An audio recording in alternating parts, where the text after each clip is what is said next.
Okay, mayong hapon sa tanan. Salamat kayo sa tanan nga mga pulong. Bilang nako, dibdibon kayo, kayo nako. Abi nimo, salamat ko sa akong mga anak ko na sa tanan. Katong birthday gahapon. Wala ko gasto ato, sila na nagasto. Silang Russell, sila naglihok, silang Bingbing, si Early, silang Jimbot, silang Annalyn, silang Jade, silang Orange. Salamat kayo. Salamat kayo. Muna nga, sa unang birthday, maura manggihapon, pero wala ko mag-invite kay kung kanang dili atong gasto. Di man ta maulaw, man ta invite kay wata kabalo, basig daghan ra. So, salamat ko nga sa akong mga anak nga ila kong ibirtihan. Salamat kayo. Salamat kayo sa mga kaigsunan nato sa simbahan ni Miduyog sa atong kalipay gahapon. Doon na sila mga gasa, mga perfume, mga papaya. Nindot kayo ng papaya kay mahubok atong disposal. Na mga cake, daghan kayo, salamat kayo. Salamat na sa matag usa. At mga pulong ganiha, salamat kayo. Salamat kayo kay abi nimo. Ug wa pa ko magpastor, di po ko kadawat ingon ana. Wala gani ko kadawat sa unang 36 years of service. Isa ra ka plak gikan sa among opisina nga nagdaig sa atong service, isa ra. Maura to. So, salamat kayo nga sa Ginoo nga gitagaan tag ministry, gitawag ta sa Ginoo, dili ta gusto magpastor, pero pastoron man kita din na pastor. O pasalamat ko nga na pastor kayo, di pa ko ko pastor, wala. Patay na siguro ko karon. Patay na kayo. Kusog kayo tawag, kusog kayo mag-inom, kusog kayo bisyo. So, di yun, mawala ang bisyo. Yan kayo na baptist man. Yan na pastor pag yun, nawa na yung bisyo. So, kamo mga asawa, no? Pag ampo yun mo nga inyong bana mabaptist, kung pananita, labi na mo mga dalaga, na usahay, naarabas kalibutan ng mga gwapo, wala sa baptist. So makapanamog mga gwapo niya outsider dili baptist. Pag ampok yun mong mabaptist na kay aron wa may problema. Wa may problema basta inyong bala baptist. Kay musimba diri ato mangingon nga ayo paghubog-hubog ha kay dili maayo na maghubog-hubog. Dili malabako kay mahugaw ng bala espiritu sa sulod. Okay, so dili na nato tason kayo, hinahinayon lang nato ni pagpasalamat. Kada serbisyo magpasalamat ta. Manindog ta, abrihan nato na basahon na nato lang naa sa screen. Isaiah chapter 1 verse 14. Isaiah chapter 1 verse 14. Mao ni ang kuwaran karong panahon na kaning Baptyon. Isaiah chapter 1 verse 14. Nalo mo? Okay, kami basa ng Isaiah chapter 1 verse 14. Ready? Read.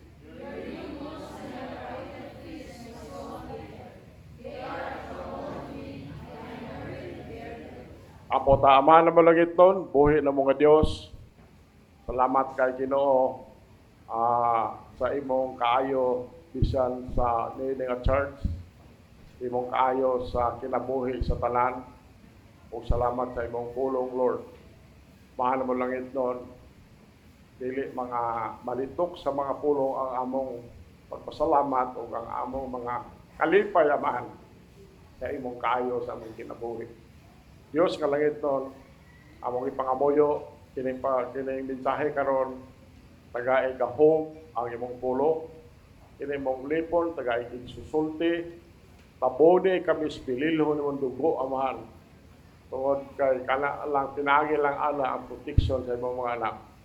Mahal mo lang ito, muyo kami kanimo nga kini mensahe modulot ni kasing-kasing sa matag usa nga ma-share pud namo sa uban namong mga kahigalaan, Lord.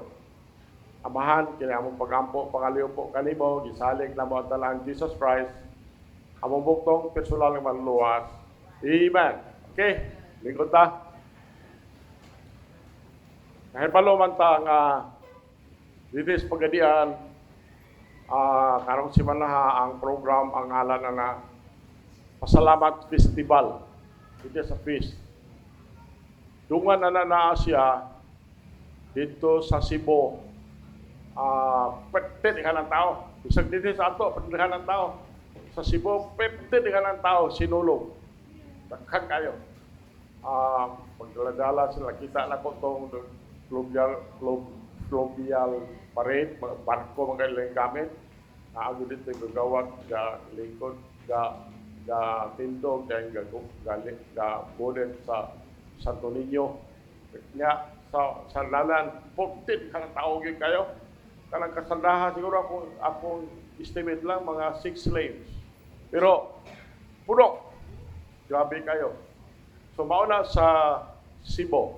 Dito na sa Iloilo, ang ngalan na Dinagyang.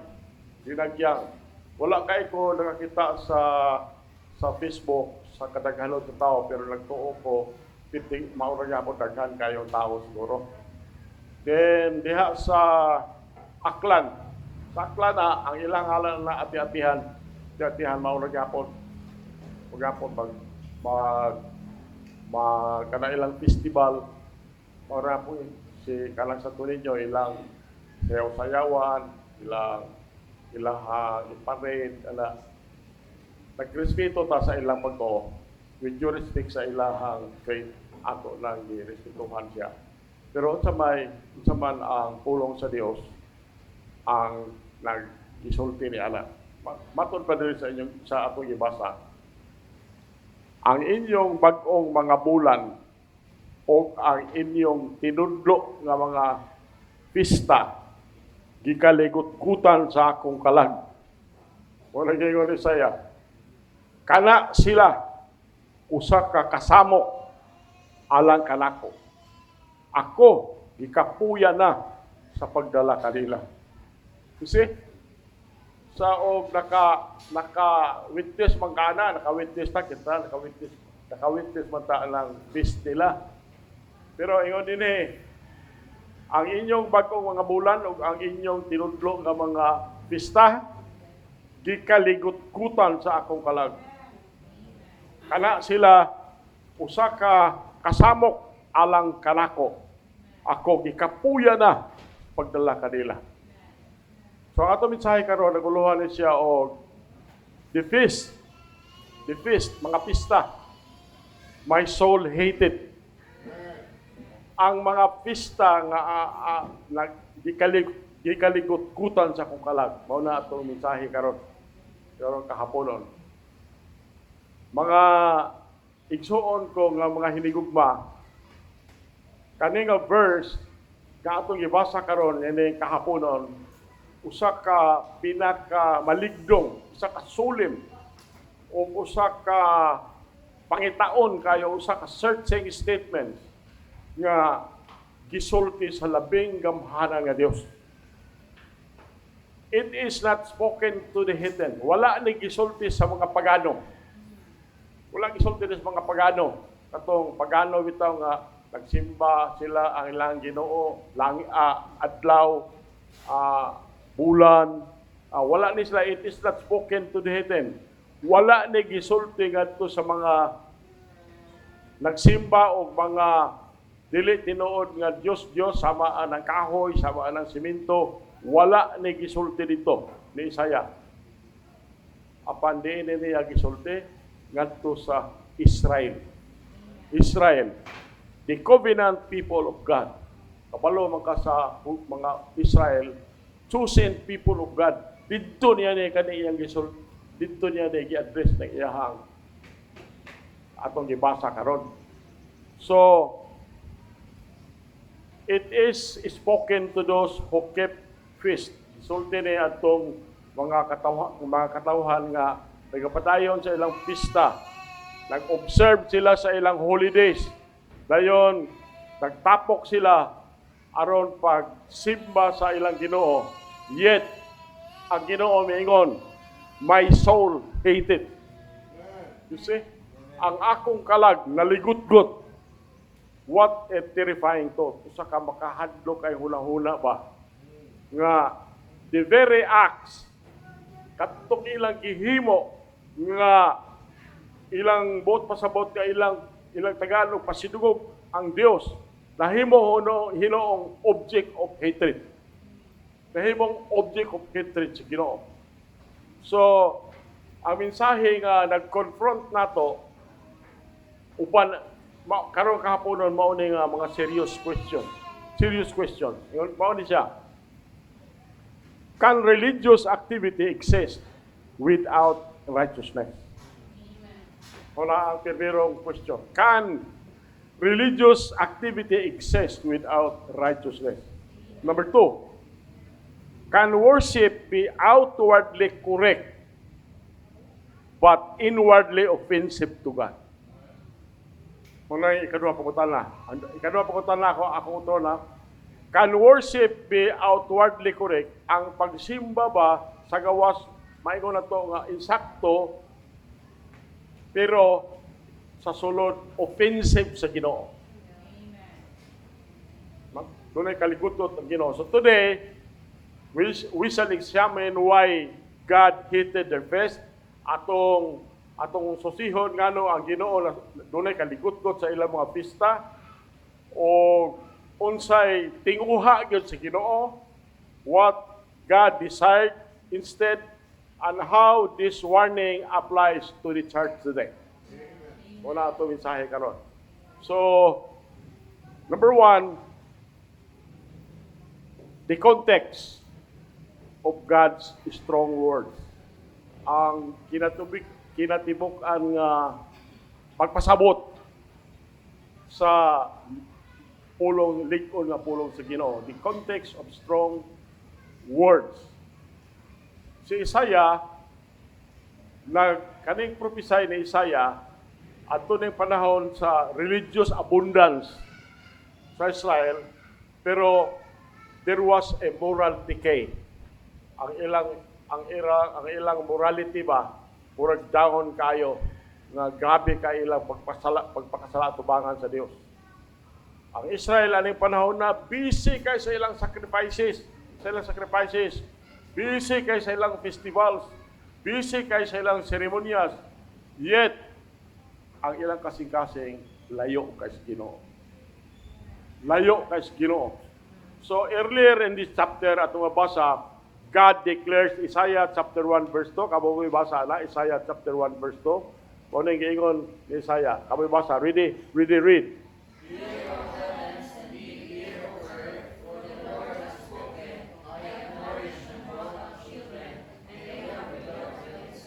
So mao na giingon ni Isaiah in the earlier of this chapter. Ingon siya, pamati o mga langit o patalinghugi o yuta. Kasi Hiuba nagsulti. Ako nag-alima o nagmatuto sa mga anak o sila nanukol batok kanako. So mao na giingon ni Isaiah. So ang problema nila sa mga Hudyo dili ignorance. Their problem was not ignorance. It was rebellion. Rebellion sa kasing-kasing. O kang Ginoo nagpadayon sa Isaiah chapter 1 verse 11, at basahon ni siya. Isaiah chapter 1 verse 11. Kamoy basa na. Read.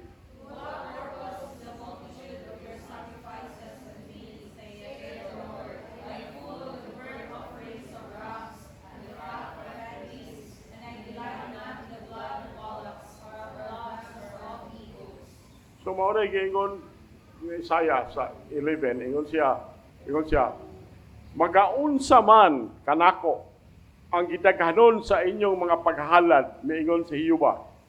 Nakabaton na ako og igo sa mga halad nga sinunog sa mga karnero o sa tambok sa linalugan nga mga mananap. Ako dili mahimuot sa dugo sa mga laking baka kay kon sa mga nating karnero, kon sa mga kanding nga laki. Abi mo kani sila, they were offering sacrifices God Himself had commanded. You see, kani sila nag-offer ni silang sacrifices nga mismo ang Ginoo mo'y nagmando nila.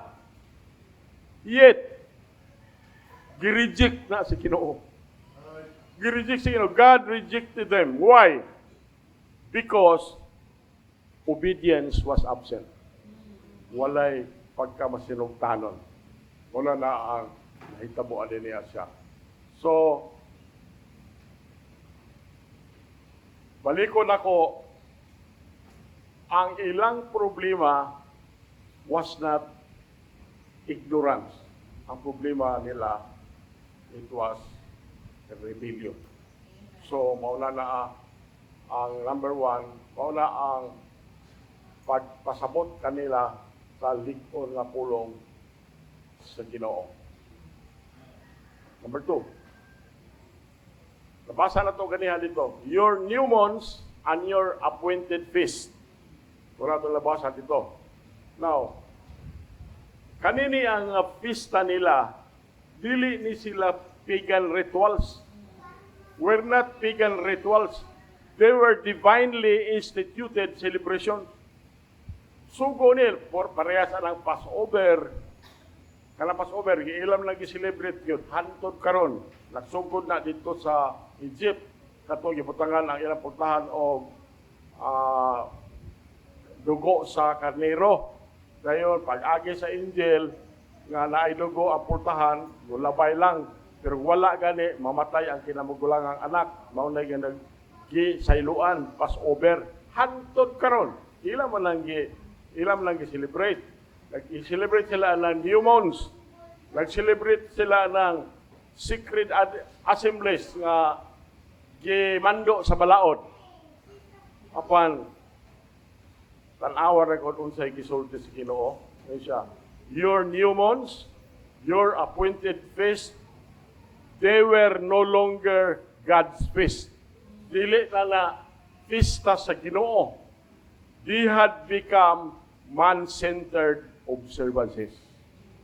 So, karon ato ng sabtan kana na ang mga kana man ang gihimo karon. Actually, it is a man-centered observance. Jesus later rebuked the spirit when he said, tanawa nang isulti niya sa Matthew 15:8. Kamay basaan ng Matthew 15:8. Really read.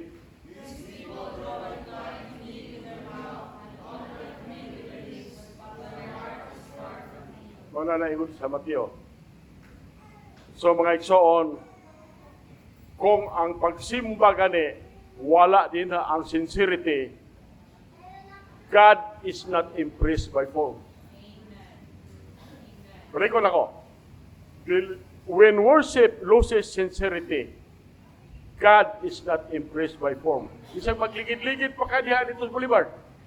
Sige, nagligid-ligid sila diha. Bisan pag magkamay-kamay ka na, isa na imong mga kamot diha. Then pasan-pasan ka itong Santo Niño. Dili ma-impress ang Ginoo na kung walay sincerity na.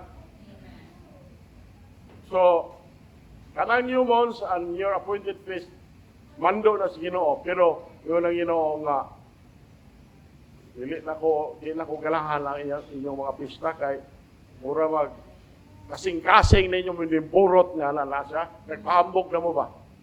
Muna ang sultis Ginoo. Muna nga, Jesus later rebuked the same spirit na ang giingon niya din sa Matthew 15:8. Number 3. Doon siya, my soul hated. Muna ang divine response. Ang akong kalag,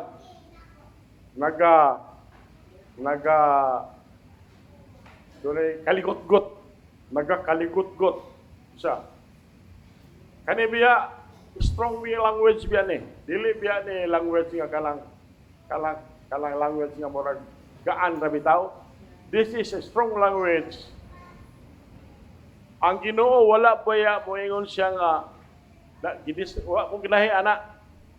Wala moingon ang Ginoo. Wala moingon ang Ginoo nga wa mo ko ganahi ang inyong gihimo.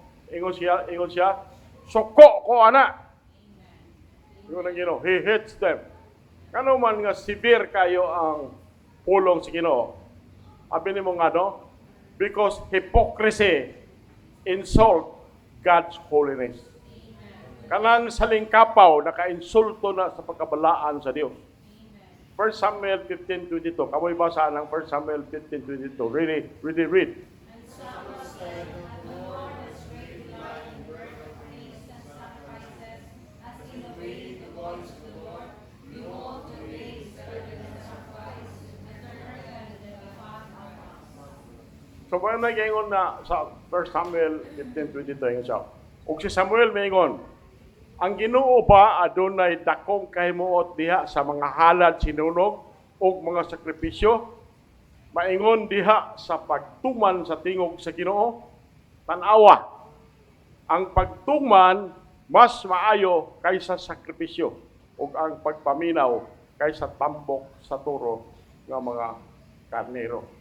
So, kanigong feast nga ilang gihimo, i-perform nila while there were injustices dito sa nasod sa Israel. O ang mga Hudyo, puno kayo sa garbo. Ang mga Hudyo, daghan kailang i-oppress at ditong mga tao dito. So maunang ingon dito, ingon si Isaiah 1:15, at tumasahon ng Isaiah 1:15. Amoy basa na, really read.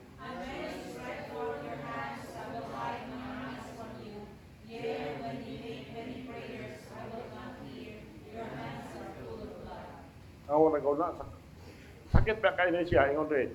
Sa diha nga bayawon ninyo ang inyong mga kamot, taguon ko ang akong mga mata gikan kaninyo. Oo, sa diha nga kamo magahimo og daghang mga pag-ampo, ako dili manimati ang inyong mga kamot mga puno sa dugo. Muna ingon sa Isaiah. So, makaingon ka, what a tragedy.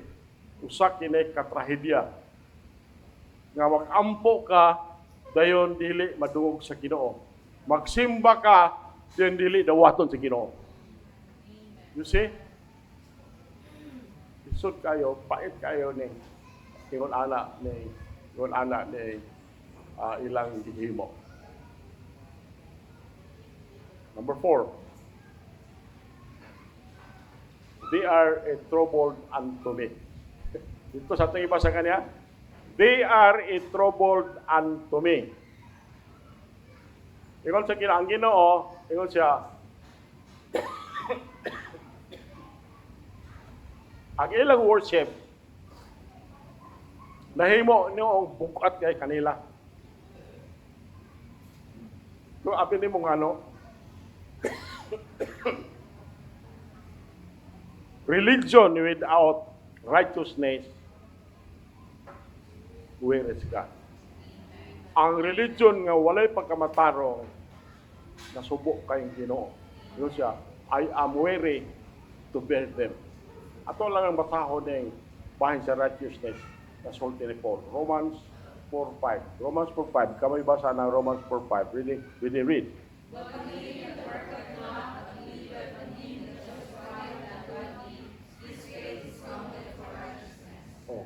So, ang pangutana kanang daghan kay duot sa mga tao karon nga matarong ba na sila tubangan sa Dios? Matarong ba na sila? But we respect their faith. May respect sa ilang mga pagtuo. So, ang Ginoo ba, ikapuyan na siya ng empty ceremonies offered by unrepentant hearts. Ikapuyan ng Ginoo, ana. Kanang ceremony, abi nimo, lawapon ba ug ikaw maminaw sa ilang mga awit, nindot naman ang silang mga awit. So, God was tired of empty ceremonies offered by unrepentant hearts. Kanang mga kasing-kasing nga wala ma-save. Kailangan ang Ginoo ayon siya mga salingkapaw man na siya. Talawar ko na yung words ni Amos. Amos words, Amos 5:21 dito. Kamoy basa na Amos 5:21. Really read.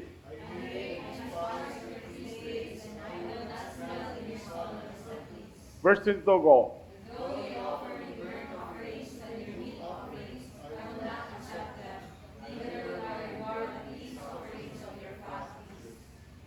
Mga nag-iingon ni Amos. God desires truth in the inward parts. Ang Ginoo ang nagtinguha siya sa kamatuoran nga naa sa sulod sa to kasing-kasing. Meaning naagyod sa imong kalag. Dili lang mere outward compliance. Dili lang mere outward compliance. Mao na ang gusto sa Ginoo. Wala itong nabasa ganayon siya. Ako nagdumot, ako nagbiyay-biyay sa inyong mga adlaw sa pista. O ako dili mo simhot diha sa inyong balaanon nga mga panagtigom. Bisan kamo maghalad nga ri kanako og sinunog nga mga halad og sa inyong pagkaon nga mga halad. Ako dili mo dawat kanila, ni ako mutagad sa mga halad sa kalinaw gikan sa inyong matambok nga mga mananap. See? Ingon siya, they are a trouble unto me. They are a trouble unto me. Pero, kita ka po kin ka ng taong manggawas. Daghan kayo manggawas. Pero balik ko na ko, we still respect, due respect to them. Number 5, what God truly desires. Unsa may tinuod yun nga tinguha sa Ginoo. Abi nimo, God does not leave His people without instruction. Muna'y makaingon ka nga, pastan kanindot yun sa atong Diyos.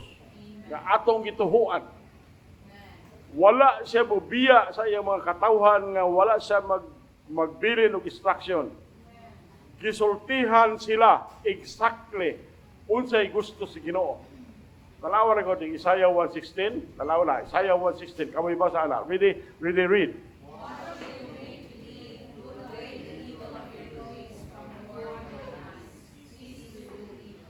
So, mo nag-ingon din sa Isaiah 1:16 siya. Panghunaw kamo. Paglinis kamo. Ibutang sa halayo ang inyong daotang mga buhat. Gikan sa tubangan sa akong mga mata. Hunong na sa pagbuhat sa dautan. Abi nimo ang tinuod yun nga pagsimba, true worship, nagsugod yun na og repentance. And what is repentance? Is a change of mind. Kaniadto wala pa ka di ka motuo sa tinuod nga Dios nga si Jesus Christ nga mao'y nagpalansang sa cross alang sa imong kaluwasan kay dito siya nagpagas og dugo. Mituo na ka. Miutol ni imong una-una. Karon mutuo na ka. That is repentance. Repentance. So, true worship begin with repentance. Meaning, ang tinuod nga worship nagsugod na kung ma-save ka. Isaiah 1:17, ako lang basahon, learn to do will, seek judgment, relieve oppressed, judge the fatherless, plead for the widow. Ang tinguha sa Ginoo nga ang atong kinabuhi ba mo reflect pud sa iyang karakter. Mo reflect sa iyang karakter. Ingon dito sa Psalm 51:17, ingon dito, the sacrifices of God are a broken spirit, a broken and a contrite heart. Una ang desire, what God truly desires. Unang magtuon ta ng pulo, ito grabihan yung Ginoo pagkamaluloy on yun. Grabe ang grasya sa Ginoo. Number 6, a gospel invitation from the Holy God. Gospel invitation from the Holy God. Now, even after such rebuke. Bisan pa paghuman niya badlong, ang Ginoo nag-extend sa iyang kaloob. God extends mercy. Isaiah 1:18. Kamoy basa ng Isaiah 1:18. Ready read.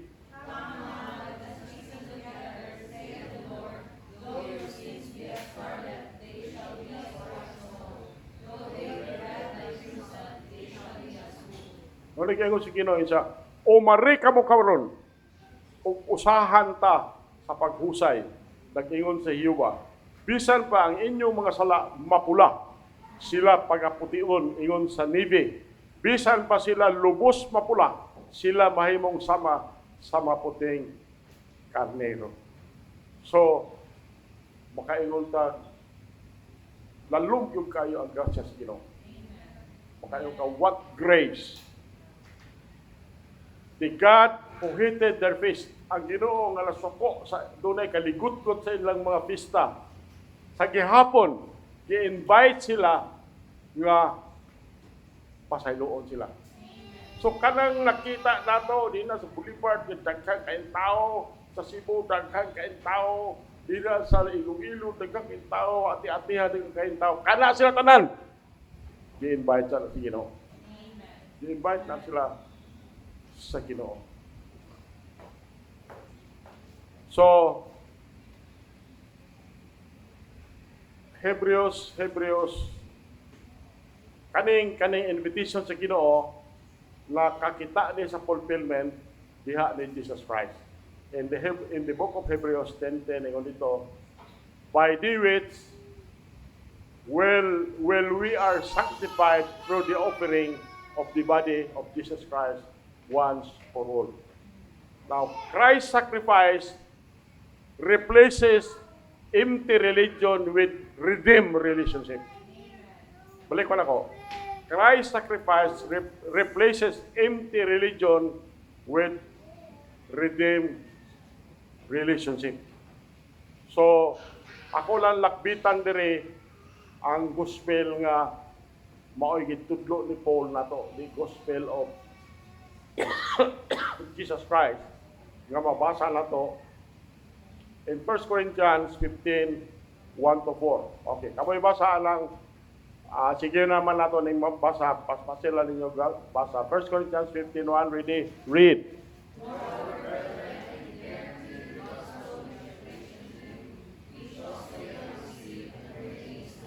Verse 2, go.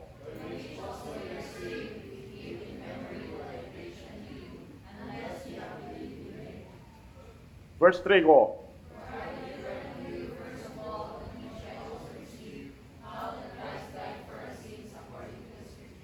Verse 4, go. So, maunay giingon ni Paul. Ingon siya, dugang pa mga igsoon, ako magpahayag nga na kaninyo sa maayong balita nga akong giwali nga na kaninyo, nga inyo usab nga gidawat og dinhi niini kamo nagbarog. Verse 2, pinaagi niini kamo usab nga luwas kon inyong gibutang diha sa panumduman unsa ang akong giwali nga na kaninyo. Gawas kon kamo mituo nga kawang. Verse 3, kay ako mitugyan nga na kaninyo una sa tanan sa ako usab nga nadawat. Giunsa kasi Kristo namatay tungod sa atong mga sala, sumala sa mga kasulatan, o nga siya gilubong, o nga siya nabanhaw sa ikatulong adlaw, sumala sa kasulatan. Mao ni ang gospel nga makaluwas. Doon ay pito kami elemento. Number 1, mao ni siya, how Christ died for our sins according to the scriptures, buried, rose again the third day according to the scriptures. Giunsa ni Jesus Christ pagpakamatay, in the book of Hebrews. Kami basa ng Hebrews 9:22. Ready, read. And almost all things are by the law purged to God, without shedding of blood is no remission. Daghan kaayo nga bersikulo ni. Tindihan ng bersikulo nga ang kaluwasan pinagis pagtuo sa dugo ni Jesus Christ. So, mao nang kita dinhi magpadayon gyud tag wali bahin sa dugo ni Jesus Christ ka mao na ang paagis kaluwasan, because ang existence sa church kung maundang tagwali sa dugo ni Jesus Christ, maundang po ni church. Mauna ako gikahadlukan. Muna ako gikahadlukan nga hantod karon kung mahimo kada Domingo makasulti kita nga ang kaluwasan pinaagis pagtuo sa dugo ni Jesus Christ. Kaya sa akong nabasa, ingon sa kung maundang kamong church o wali bahin sa dugo, maundang po na yung simbahan. You see? Mauna ang gingon dire si Paul may kasulti na dire siya hapit ang talang mga butang diha sa balaod kinluan pinaagi sa dugo ug gawa sa pagpaaga sa dugo walay pagpasaylo.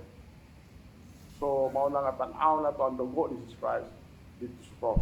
Nahibalo man ta ingon dire according to the scripture kay sungad pa sa sinugdanan panahon pa ni Adan ug ni Eva nakasala sila unsay gihimo si Ginoo panit sa animal ang ikiili si Ginoo. Kaya nangita silang panit sa kahoy. Unsa may gihimo si Ginoo? Siguro nagtuo tawa man giputan sa Biblia. Karnero, panit sa karnero tong giili si Ginoo. Sa ilang kisapot nilang Adan ug Eva. Kung katong gihimo sa Ginoo nila nga pinaagi giilisan sa Ginoo ug panit sa karnero ang ilang sapot, gi-instructionan to ang ilang mga anak, si Abel ug si Cain. Si Abel mituman, si Cain wala. Then, gidawat sa Ginoo ang kang Abel, suko si Cain, gipatay niya si Abel. Muna then, through all the years, ang gihimo sa mga katawhan, kung makasala sila, magdala sila ng animal dito sa templo or dito sa tabernakulo, pagasan og dugo aron mapasaylo ang sala sa tao. Then, for all the years, daghan na kay mga dugo sa animal ang miagas. Once in a moment, mga landong tong tanan sa himuon ni Jesus Christ dito sa cross. Hibalo ba ka? Sa New Testament, matingala ka, usa ka ra kapulong ang atonement. Sara. Sa dito sa Old Testament daghang kayo. Pero sa New Testament isa lang ang pulong atonement. Why? Ang pagpaagas og dugo kausara gihimo ni Jesus Christ dito sa cross. Mao na akong nasabtan kung maayo nga na-amaze ko sa akong pag-study. So mao na ang gospel. Kanang nga gospel kung madungog na ato nang ihatag sa mga katawhan, tuhuan na nila o mutuo sila, isulti na silang baba. Kung nakadungog sila, iwan ang pulong sa Diyos, whosoever shall call upon the name of the Lord shall be saved. Tungod kay ang atong salvation, pinagi lang sa atong pagto, Ephesians 2:8-9, not of works, lest any man should boast. Unsa imong tuhuan? Faith in the blood. Romans 3:25.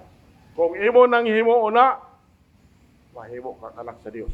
But as many as receive Him, to them give He power to become the sons of God, even to them that believe on His name. So believe and trust this gospel. Yun din eh. In the day when God shall judge the secrets of men by Jesus Christ, according to my gospel. Maunang importante kayo nga ihatag nato ang gospel ngadto sa mga katawhan. Ihatag na lang na nato. Di na nato explain, ihatag lang. Maura na atong hangyo sa matag usa. Tungod kay empathic kayo ni Paul ani sa adlaw nga ang Ginoo mohukom sa sekretos tao pinagi ni Jesus Christ sa according to my gospel. Number 7, application to the church today. Okay, now, application to the church today. Beloved, this passage speaks loudly to us. We may attend church, we may sing hymns, we may give offerings, we may observe sacred days, yet God looks at the heart. Parehas na sa gisulti sa atong Sunday School karon. Ang imong paghatag, importante, kasing-kasing. Kasing-kasing.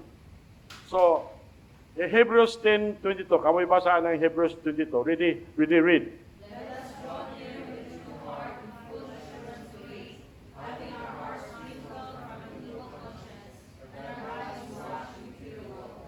So, mo na yun dire, manuol kita upan ang tinuod nga kasing-kasing diha sa hingpit nga kasiguruhan sa pagtuo nga nagabaton sa atong mga kasing-kasing nga mapisik-pisikan gikan sa usa ka dautan nga konsensya ug ang atong mga lawas nahugasan pinaagi sa putli nga tubig.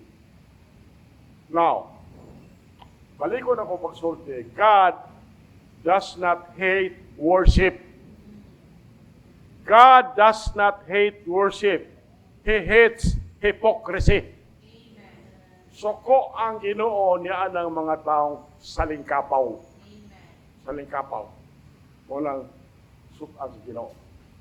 So mao ni true worship flows from ang tinuod nga pagsimba gikan ni sa repentant hearts. Number 2, obedient lives. Number 3, love for righteousness. Number 4, faith in Christ alone. Kung importante kayo, wala ta masib pinaagi sa putuo ka ni Kristo dahil magpabautismo. Mutuo ka sa ni Kristo dahil magbuhat o maayo. Mutuo sa ni Kristo dahil mapamimbro kag church. Maayo mo na siya pero nagtuo ka na sa kaluwasan. Dili kasi ang salvation is faith in Christ alone. In the blood of Jesus Christ. Okay. Muna conclusion sa ito Isaiah. God's word in Isaiah 1:14 remind us that religion without repentance is offensive to Him. You see? Ang religion nga wa ka, di ka save. Wa ka nag-repent, mautroy mo na. Offensive na nga ito si Ginoo. Pero, kanang Isaiah 1:14 nag-remind po na to. But they also remind us that mercy is available to those who turn back to God. Ulit pagkaninod sa Ginoo. So, let us worship that God delights in. Hinanglan mo simba ta sa Ginoo nga kadtong malipay ang Ginoo. Ingon ang Salmo 147:11 ingon diri, the Lord taketh pleasure in them that fear Him, in those that hope in His mercy. Ang Ginoo nagakahimuot diha kanila nga nahadlok kaniya. Diha niadtong mga naglaom sa iyang kaluoy. So tugote nga kini atong mga feast, atong mga pista, ang atong mga services, ang atong kinabuhi maghahatag ng pasinungog dili kasakit ngadto sa kasing-kasing sa Dios. Amen. Nindog ta mga bota. Mahal naman lang iton, buhay ng mga Diyos. Salamat sa imong pulong. Salamat Ginoo nga ikaw nagpadayag na mo niini kay mauni ang among nakita sa among palibot, Lord.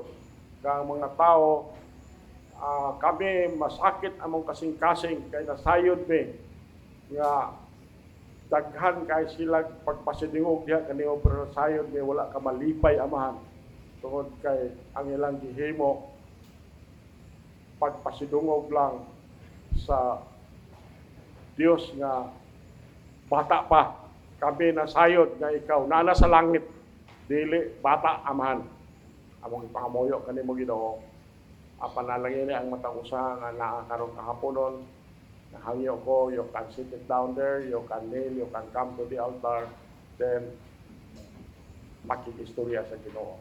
Talk to the Lord. Lord will hear us. Amahan naman lang itnon, buhay ng mga Diyos. Salamat kay Ginoo sa mga pulong sa imong mga anak, Lord. Alang niling imong ulipon. Salamat kay Ginoo sa makausapa nga kini imong ulipon gitagaan og pasidungog sa imong mga anak, Lord. Salamat kay Amahan. Akong ipasalamatan ikaw niini, Lord, tungod kay nasayod ko bala ang spirito nila ang nag-aghat kanila. Amahan, ang imong mga anak, Lord, na diya silang limpuranan, Akong ipangamuyo, Lord, nga ikaw magpatalinghog sa ilang tinguha, sa ilang kasing-kasing. Wala ko masayod unsang ilang tinguha, Lord. Apan ako nahibalo nga ikaw maminaw kanila. Ang ako lang, Lord, mao nga ikaw nga Dios nga labing gamhanan magpanalangin sa matag usa o magbantay sa matag usa. Kaduha man ako nangamuyo nga ikaw nga Dios nga gamhanan the entire universe maghimo sa imong naw nga magsidlak na nas matag usa ug mahimayaon sa grasya na sa matag usa. Katulo aman ako nangamuyo nga ikaw Dios nga labing gamhanan magmaya ang imong panagway nga sa matag usa ug mohatag sa matag usa og kalinaw. Mahal mo lang itnon, ning katapusan mga adlaw, liguna ang pagtuo sa imong mga anak, Lord. Proteksyon ang matag usa, Lord. Labi na kato mga drive sa ilang mga sakyanan na mahal. Dili kay sila sa mga disgrasya. Mahal mo lang itnon, kinaamong pag-ampo, pangaliw po kanimo amahan ang kanani ni. Amo nang gisalig sa mahal nga ngalan ni Jesus Christ. Amo muktong personal man luwas. Amen.